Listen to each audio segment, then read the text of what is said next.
Buenos días, estudiantes de los quintos A y B de la Escuela Básica Santo Domingo. Esta es nuestra tercera clase de matemáticas que corresponde a la unidad número 1 de números, operaciones y patrones. Lo primero es recordar que vamos a utilizar nuestro libro y nuestro cuaderno de ejercicios en matemática para realizar las actividades. Luego, como siempre, nuestro cálculo mental. Vamos a colocar nuestros ejercicios de práctica. Sí, recuerden siempre hacer las multiplicaciones y divisiones antes de las sumas y restas. Van a escribir en el libro la fecha 9 de abril del 2020. Objetivo de la clase: construir números hasta los 10 millones, relacionando su valor posicional y su operatoria, y sus habilidades: argumentar y comunicar. Lo primero que haremos y escribiremos en nuestro cuaderno, luego de lo anterior, es enumerar qué hicimos, por lo menos 3 ideas de las clases anteriores. Luego de esto, usted va a mirar todos estos números que aparecen acá y va a armar 3 números que contengan hasta la unidad de millón. Y para que se puedan recordar, acá ya les puse el abanico con las posiciones. Luego de que tengan los 3 números, usted los va a escribir en palabras. Como dijimos, hoy vamos a trabajar los números hasta el millón y para eso iremos a la página 24 de nuestro libro, donde vamos a ir contando, como aparece acá, de 100.000 en 100.000 hasta llegar a la posición que nos preguntan que completemos. Luego, cuando ustedes completan esto, se van a dar cuenta que 10 centenas de mil es lo mismo que decir una unidad de millón y que se representa con un 1 y 6 ceros. Luego acá está la representación gráfica. Si tenemos 90.000, cada pelotita vale 100.000, le agregamos 100.000, nos va a dar 10 pelotitas que van a pasar a ser una unidad de millón. ¿Sí? Todo esto de acá se copia en el cuaderno. Luego vamos a realizar la actividad de la página 25 en el libro y usted tiene que ir completando. Si en un costado tiene escrito en palabras, usted escribe en palabras la cifra. Si tiene las cifras, usted escribe en cifras lo que se lee en palabras. Y luego va a responder estas preguntas en el cuaderno. Dice: cuenta de 100.000 en 100.000 comenzando de 100.000. ¿En qué te fijas para realizar el conteo? B. ¿Cómo cuentas de 1.000.000 y 1.000.000 partiendo de 1.000.000? Centra tu atención en los mismos elementos que en el conteo anterior. Explica. Entonces usted dice cuál es la diferencia cuando va sumando tanto de 100.000 en 100.000 como de 1.000.000 en 1.000.000. Luego vamos a escribir números de más de 1.000.000. Para eso vamos a ir a la página 25 y para comprender juntos. Entonces acá nos aparece un ejemplo de cómo debemos realizar las actividades. Cada uno en valor posicional va a tener una cantidad de pelotitas, ¿sí? Esa cantidad de pelotitas representa, por ejemplo, acá tengo 5 pelotitas y me representan 5 unidades. Tengo 4 pelotitas y me representan 4 decenas y así sucesivamente. Luego acá aparece una tabla donde aparecen 3 partes que hay que completar. En la primera dice la cantidad de, escrita en palabras, de pelotitas que hay, 3 unidades de millón.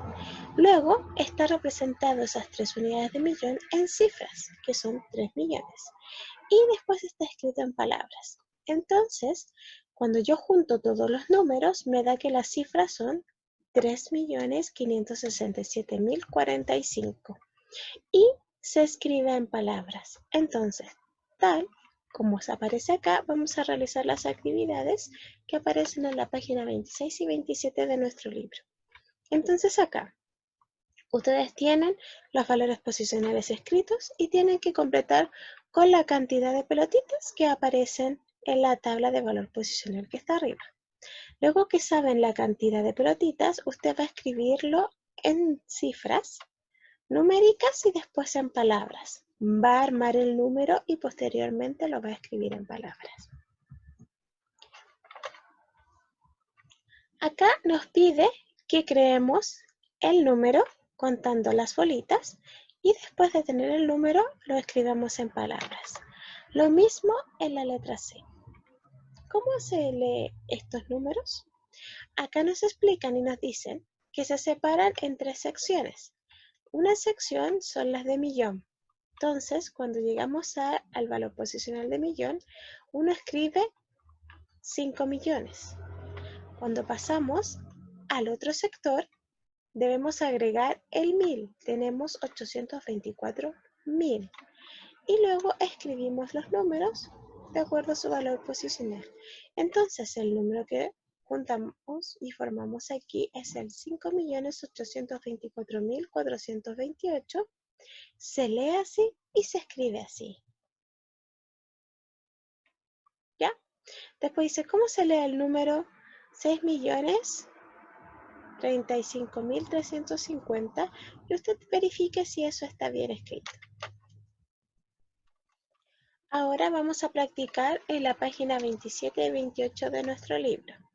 En la página dice, la primera actividad dice, completa la tabla con la escritura en palabras de cada número. Entonces acá tenemos los números en cifras y yo debo escribirlo en palabras. Luego tenemos en la 5, dice, combina los dígitos 0, 5 y 9 y forma 5 números de 7 cifras. Luego explica por qué estos números son distintos, aunque tengan los mismos dígitos. Considera que puedes repetir los dígitos. Entonces usted está en su cuaderno, va a inventar 5 números usando el 0, el 5 y el 9 que tengan 7 cifras. Ya, recuerden que los que tienen 7 cifras en adelante son los que poseen unidades de millón. Y luego va a explicar por qué estos números son distintos entre sí, a pesar de tener números que se repiten. En la número 6 me pide que escriba las cifras en palabras, escriba con cifras y con palabras un número de 7 cifras que cumpla la condición. ¿Qué quiere decir? Por ejemplo, en la letra B dice, los dígitos del número suman 36. Entonces yo debo inventar un número que sea de unidad de millón, que si yo voy sumando los números me dé 36. Por ejemplo, si yo sumo este número que está acá, 1 más 2 son 3, más 3 son 6, más 4 son 10, más 5 son 15, más 6, 21, más 7, 28. Este número no me sirve, pues no me suma 36. ¿Sí? Y así con las otras dos. Luego me está pidiendo que resuelva el siguiente problema, en el cual dice que debo completar lo que ella necesita para realizarlo. ¿Sí? Y en la letra B es un problema que tiene relación con historia y geografía. Para reforzar las actividades del libro vamos a trabajar en nuestro cuaderno de ejercicios en la página 8 y 9. La primera actividad me pide que complete la tabla de acuerdo a lo que realizamos, disculpen, en la página anterior del libro. Escribo la cantidad de bolitas, luego escribo en cifras y luego en palabras, luego junto todas las cifras y creo el número y luego repito escribirlo en palabras. En la letra B es lo mismo, escribo el número que está aquí representado y lo escribo en palabras. Luego, en la siguiente actividad me pide que yo escriba el dígito en números de lo que está subrayado. Por ejemplo, 2.156.004. Entonces yo tengo que escribir este dígito que está en palabras en números. Después en la actividad me dice que escriba en palabras los números que están representados en cada caso. O sea, al revés que acá. Acá están los números y lo que debo hacer es escribirlo en palabras. Cuando finalicemos todas las actividades del libro y cuadernillo, ustedes deben responder las siguientes preguntas en su cuaderno. ¿Cuál de las actividades te produjo mayor dificultad? ¿Por qué? ¿Cuál de las actividades podrías explicar a un compañero o compañera? ¿Cómo lo explicarías? Deben recordar, como dice el monito, que no se olviden de escribir qué aprendieron hoy y qué nos falta por comprender para poder aprenderlo mejor la siguiente clase. Les voy a dejar un desafío. Necesito que creen una situación en la que utilicemos números de hasta 10 millones. Van a utilizar el abanico del inicio de la clase, que está acá, y lo van a ir aumentando a la decena de millón. Aquí. Van a crear otro espacio más para la decena de millón. Recuerden que el aprendizaje está en ustedes. Son los poseedores del don de aprender. Si tienen dudas, deben preguntar y verán que todo va a ser más fácil de realizar. Un abrazo, chicos, y nos vemos en la siguiente clase.